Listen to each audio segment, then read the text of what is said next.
All right, good morning, everybody, and welcome to an exciting episode of the Lab. A little bit of a different setup today. We've got all four of us in one episode. You got Alex, Brandon, Lou, and Dave, who's The rocking lab, duh. the lab, Duh. Devil's four-way. the lab. No, uh, no, it'll be a good episode today. We're gonna kind of keep the next few weeks a little bit, with the holidays coming up, things are gonna get a little crazy. So if you guys want to dive back into some of the ones from the past, I highly encourage you to go back and take a look at those. Today's topic, we're going to talk about the NFL and the whole grass versus turf debate.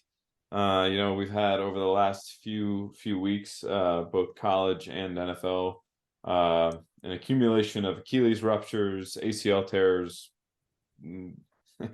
glenoid breaks, Trotter. Fucking just cut Deshaun.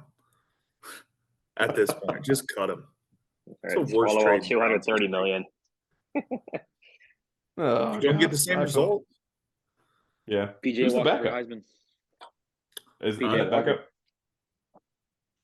No, they're putting in DTR or whatever his name is, DTP, whatever. I don't know what his initials is because he's dog shit too. I'd rather have PJ Walker in there. Oh man, tell me how you really feel. I've been irritated all day over this. I could tell. Well, if your company gave you 5 years salary tomorrow, how many days you calling off for the next year? All of them. Well, chance I got. He's an upstanding member of society with a good character background. So cheers to Cleveland, I guess. Right. Unbelievable. Oh man. No, I can't even imagine being a Browns fan right now. I feel like you guys, you're not a bad team. Your defense is solid. It doesn't matter. They'll be bad again in 5 years after everybody gets old. True. Well, it stinks because Baker tried to play through that stuff and he had an obvious labral tear. And now it's just like this guy's made of glass and he just won't show up. Yeah. I feel for the fans, not the franchise, that's for sure. Mm-mm. Yeah, and how many weeks have they known that he's been dealing with this and they haven't had a backup prepared? That's what I'm kind of curious. 2 years. Yeah. 2 years. Yeah. He hasn't won a game for Cleveland. No. Everybody else around him is. Yeah. Huh. Dang. Okay, so before I get you too riled up, let's kind of shift our focus here. We'll kind of start talking a little bit about the debate between grass and turf. Trying to recall the statistics off the top of my head, but obviously prolific injuries so far this year. Looking at, obviously Aaron Rodgers. I think Dave and I talked about Aaron Rodgers a little bit earlier this year.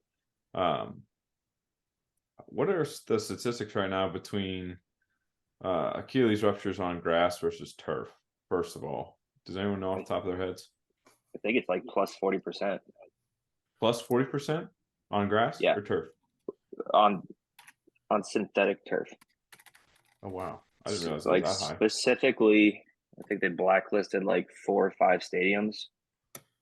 Obviously, MetLife, SoFi.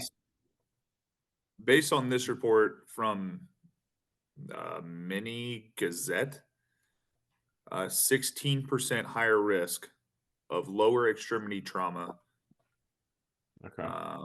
On synthetic surface, but only for the Achilles, ankle, and calf injuries. Jesus. So what stadiums were blacklisted, Dave?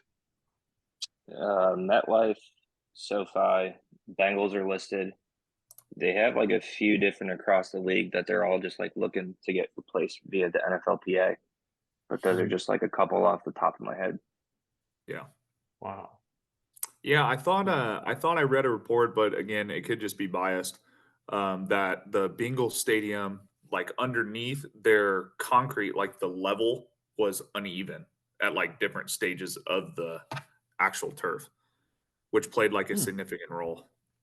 Yeah, too. And I can't remember like what specifically it was.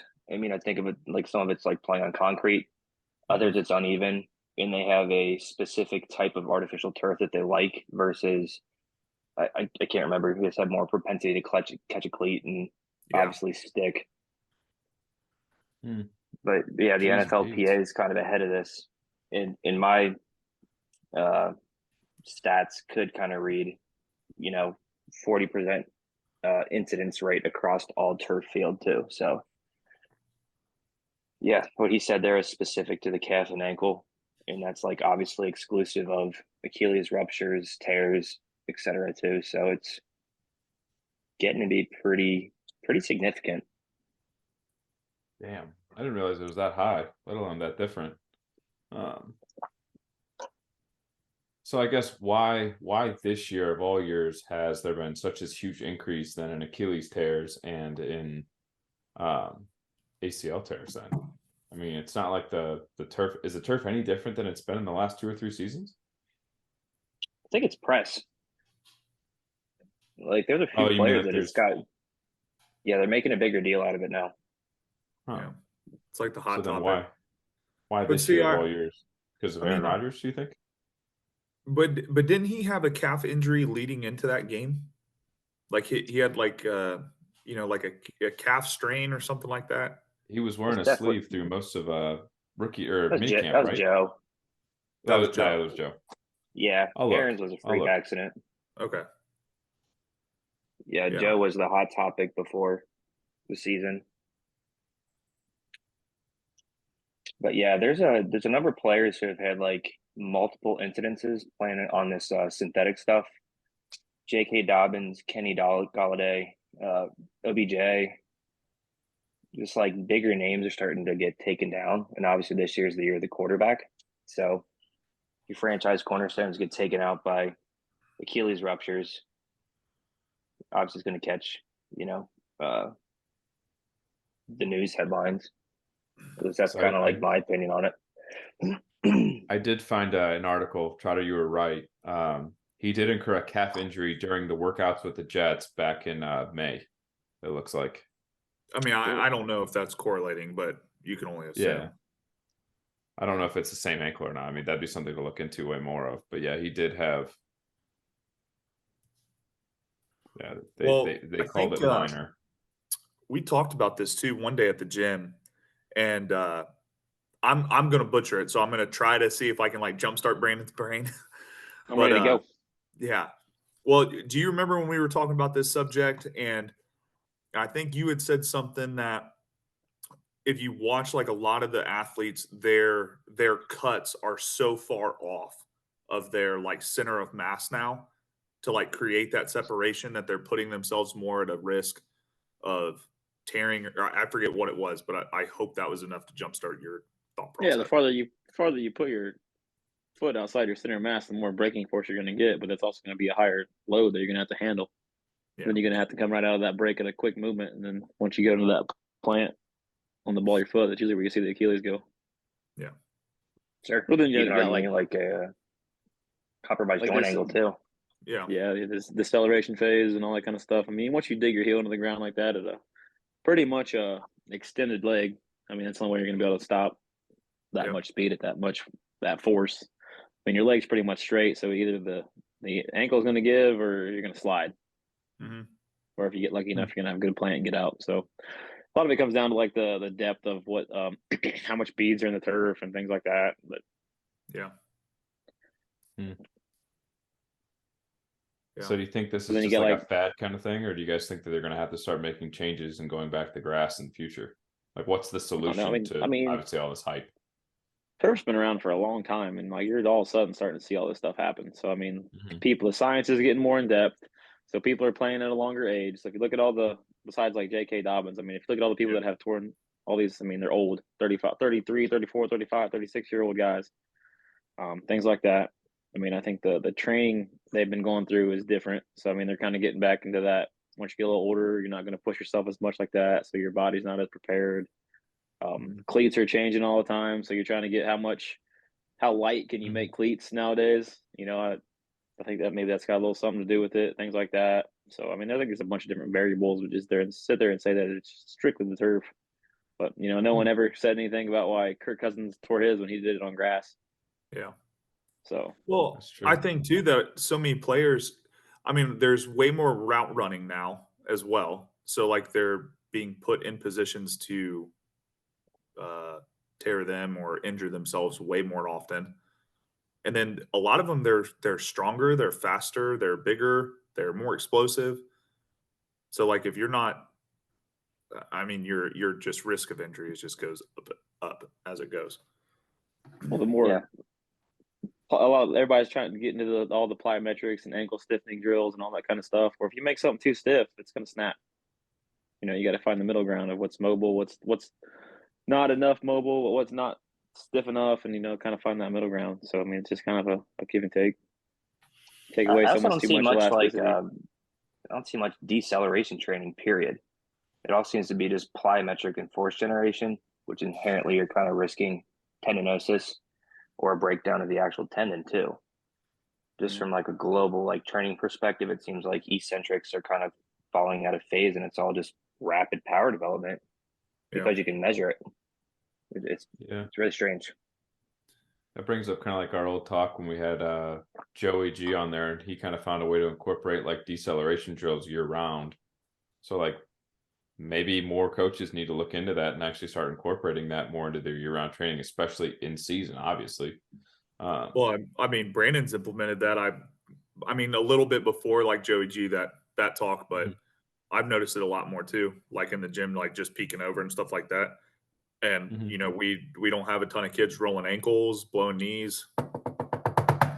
Wood. But still. No, it makes Yeah, sense. it's easy to incorporate it year round through a speed development or from a speed programming aspect. I mean, because you're doing it in a game situation all the time. So really, you just reduce the volume a little bit and kind of strategize when the games is and when you can kind of add higher stress days on certain days. So things like that. But to do it in the weight room is a little bit more strategic, I guess you would say. Yeah. But just because it's more demanding on the body and all that kind of stuff we went over in previous episodes. But yeah, soreness continuum recovery. Yeah. So yeah, for instance, like my two basketball boys were going to kind of. I mean, they kind of the Suns actually did a pretty good job of making it more. I mean, even like Kevin Durant coming off his Achilles tear too, but the Suns are doing the same thing. They kind of made it big, but talking about like stress development, like a stress load. So like they'll do like post game lifts and stuff like that, just so they can get the extra full day of recovery instead of having a game day, and then instead of taking a day off and then having a lifting day, so more stress, and then having the game the next day. They team up like that, but it can kind of be the same way, especially with these older guys. Pretty cool. I mean, you got to be able to handle the stress load. So. Yeah, there does really seem to be like two types of archetypes with that. Like you're saying, it's really the old guys that have accumulation of stress, or it's the young guys who have just this crazy amount of power development.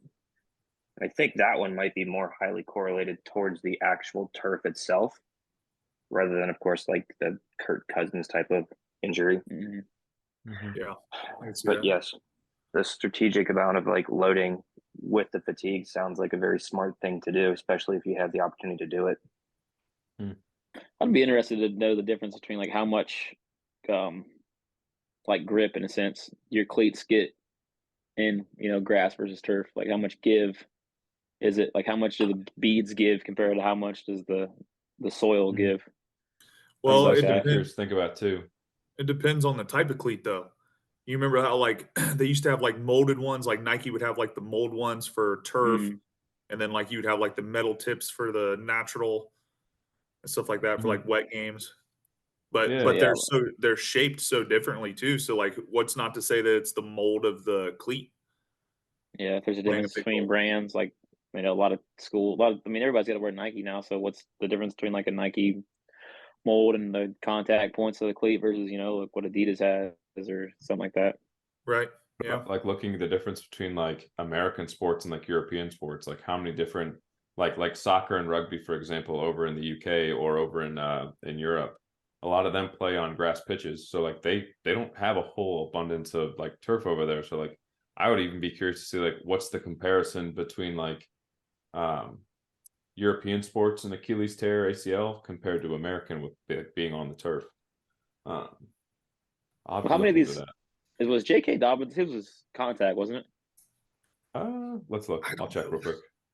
I think a couple of them have been contact though, so you wonder Yeah. if the I mean I'm just throwing shit out here, but like if you got your foot dug so far into the turf and all of a sudden someone lands on it and that cleat can't Get basically out. come out from the cleat. I mean, it's going to snap at that kind of mobility versus, Rogers just kind of definitely sudden. was. A lot of them, a lot of them. His got landed on. So I wonder if the cleat could have slipped out, would that have just been a normal tackle or just an ankle roll or who God knows what. So I mean, there's I think somebody said that about Nick Chubb's injury too.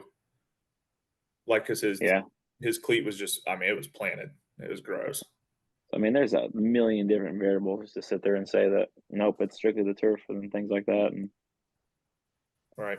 but Yeah, a lot of other things to kind of poke some holes in this too is like, of course, MetLife and SoFi have two teams playing on it, so of course your incidence is just going to go up because you're playing on it literally 18 weeks a year. Yep. So it is going to kind of demonize the turf itself by nature of you playing on it every darn weekend, and you just have more games. well, then if you like the Bengals, you have state championship teams get play on the turf. You get flag football kids that get to play on the turf. You got so how much contact is? I mean, versus high school, how many times you don't really hear high school kids doing this? Well, I mean, you can sit there and argue, their power development isn't there, but I mean, for around here, like you got your practice field, like you do not get to step on that turf until like game day. Yep. Now, I will notice though, the high school game that we went to this year, far more injuries than I remember, like in any of the other high school games I've been to, like over the damn decade and a half. But yeah, I don't know if that played a correlation or if they were just tired and just being sissies. It's hard to say. Need to get in depth in why all these spleens are lacerating. Yeah. Like, what's up with that? Yeah. Fifth grader hitting so hard he ruptures his spleen or I've ruptured heard that, somebody like, else's spleen. yeah, like, same thing with the hunter from Colorado. He took Yeah, that hit. that's right. So I mean, I've heard more spleen Spleen ruptures injuries. or lacerations in this year than I have my whole life. That's right. Because we're on Maybe it's turf just too. you get more. I wonder if the overall top speed is difference between grass and turf, though. If that plays a factor well. too. Like if you can Actually reach a just top, found like it. your max velocity can go higher on turf than it can actual grass. I mean, the Oh, Dolphins dude. own all of them, so Yeah. I think they have natural. Yeah, has to. Because I always Holy felt like crap. it was almost like springy. Like once you were going and like your power output was like going in a certain direction, you were cooking. I've always felt faster on turf. But it's like I translated it to like natural grass being like concrete or blacktop, and then turf being a track. Is how I always felt the best analogy would be for it. So listen to this. In 2019, they did a study over in the UK about with FIFA two-star level players. Out of 2,174 games, turf was found to be statistically significant for artificial, so basically injuries to the ankle fracture and Achilles injuries. And there was no statistical difference when found for knee injuries. You had about 1.54 injuries per game on turf, while only 1.49 on grass. So they basically go on to state that you need to be looking at what the advantages provided by the turf are, while also looking to what is the safety of the athlete like between levels. So it comes down to money. Yeah. How much more the you want to put in non-contact maintenance? stuff is I think that's the most worrisome. It's like if you have this guy you're paying $100 million to and you're losing him because of non-contact, I feel like that's the biggest push behind this from like a GM and player perspective. Mm-hmm. I think like even dividing like position groups. So like, having like your edge rushers, your running backs, and then your wide receiver or like cornerback group, you probably see something that's pretty statistically significant too. Of course, this year it's just hot topic because of the quarterback groups, but yeah, I'm trying to like go back and even just think about people prior to this. Cam Akers, Carl Lawson, CJ Uzama. There's been a bunch of them. And it seems like it's been more on like those types of position groups too. Yeah. And you OBJ. sit there and wonder, how many of those guys have like certain like braces on? You know, if there's a knee brace on, you know, the knee's not going to give, so the ankle's going to give. There's an ankle brace on, the ankle's not going to give, so the knee's going to give. So I mean, Yeah. underneath all them, How yeah, tight all their tape is. Yeah. the leggings and all that kind of stuff on, you can't see who's got some of these knee braces. You can't tell who's got them on and who doesn't. Yeah. The ACL to Achilles tear is pretty significant. Okay. Like that has some pretty good grip to go on. Trying to think. I think Carl Lawson with the Bengals had a knee injury, then an Achilles, if I'm not mistaken. Obviously Dobbins, same deal. Yeah, Yeah. that dude can't catch a know. break. No. Yeah, kind of sucks. But he's perfectly healthy at Ohio State. So, you know, you sit there and wonder, like, What happened? yeah, that, or, you know, some of these guys start going into, they spend their whole time at, you know, the college. So they got their one strength coach consistently for 4 years because they're all off season. And all of a sudden you got to start going to all these private guys and things like that, or training changes. And Mm-hmm. you sit there and name 1,000 different variables. To say, what are you going to track and say that it was this? You know? Yeah. No. So if you guys had the option, would you rather play on turf or would you rather play on grass? I'm curious. I'm saying grass strictly because I don't want turf burn. If I'm Shit getting paid to burns. tell you like millions of dollars to play a game, I don't care. That's me. Okay. You're making generational wealth. You can sacrifice a knee. Yeah, especially if you're at Watson, you already got that shit guaranteed anyway. My whole argument all day, all day, dude. Under the bus. I forget who posted. Somebody posted a stat. He's made $230 million. I think he's got more interceptions than he does touchdowns, and I don't think he's won more games than what he's lost. It's like something outrageous, like $43 million per touchdown pass or something like that is how much he's made. Hell yeah. Something bad. That guy sucks. Hey, we're taking members on the bandwagon over here in Cincy. You need to hop on. No, I've been down at the bottom of the AFC North long enough. You guys can hang out there for a few more years. Nah, we'll bounce back in 2 weeks. Yeah. We shock the nation tomorrow night. We'll be right where we need to be. You'll shit the bed. I don't know, man. I think it's gonna be a good game. Who I they think it's playing? going to come down to playing Cleveland, and we're going to beat you to get the last spot in. Yeah, you guys have done really well at beating Unfortunately. the Browns the last couple of years. Yeah. Keep talking it. Hey, I just finally remember, get to. at Let least me you're not do the it. Cowboys. We'll catch you in Yeah. the playoffs, dude. Could be worse. Could be no. At least you're not a Steelers fan, I guess. That's true. No. Well, we hope you guys enjoyed our discussion today on grass versus turf, and we will see you guys in the next episode.